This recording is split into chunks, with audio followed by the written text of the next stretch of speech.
Бейиш деген эмне?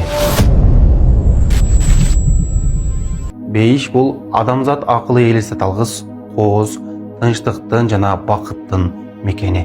Аллах Таала бейишти өзүнө таянган, жакшылык кылган, сабыр кылган, өзүнө ибадат кылган пендесине даярдаган. Пайгамбарыбыз саллаллаху алейхи вассалам айтты: Аллах айтты: мен салих, жакшы пенделерим үчүн эч бир көз көрбөгөн, эч бир кулак укпаган жана эч бир жүрөк элестете албаган нерселерди даярдап койдум.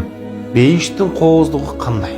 Ал жерде эч ким чарчабайт, эч ким уктабайт, эч ким бири-бирин капа кылбайт. Ал жерде өлүм деген нерсе болбойт.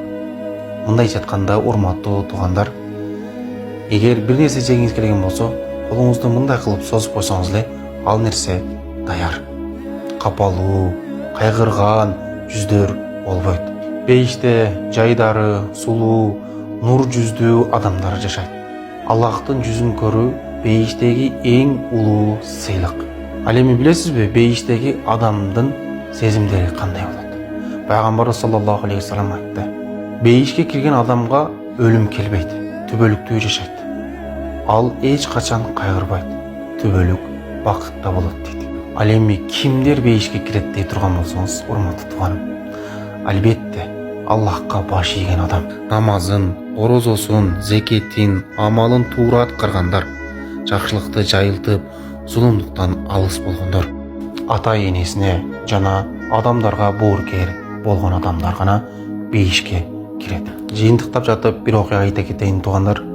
Пайгамбарыбыз саллаллаху алейхи вассаламга бир сахаба келип сурайт да: "Я Расулаллах, бейишке эң биринчи ким кирет?" деп. Ал айтты: "Жүрөгү таза, тили жумшак, адамдарга зыян бербеген адам бул бейишке кирет" деп. Тууганым, сиз да бейишке кирүүнү каалайсызбы? Анда орозо айында болушунча сооп иштерди көп аткарганга аракет кылыңыз. Бул айда кечиримдер кабыл болот. Сооптор миңдеп эселеп кабыл болот. Эгерде сиз чын дилиңизден Аллахтын ыраазылыгына ээ боломун деп жашаган болсоңуз, анда бейиш даяр. Аллах Таала баарыбызды бейиште жолугууну насип кылган болсун.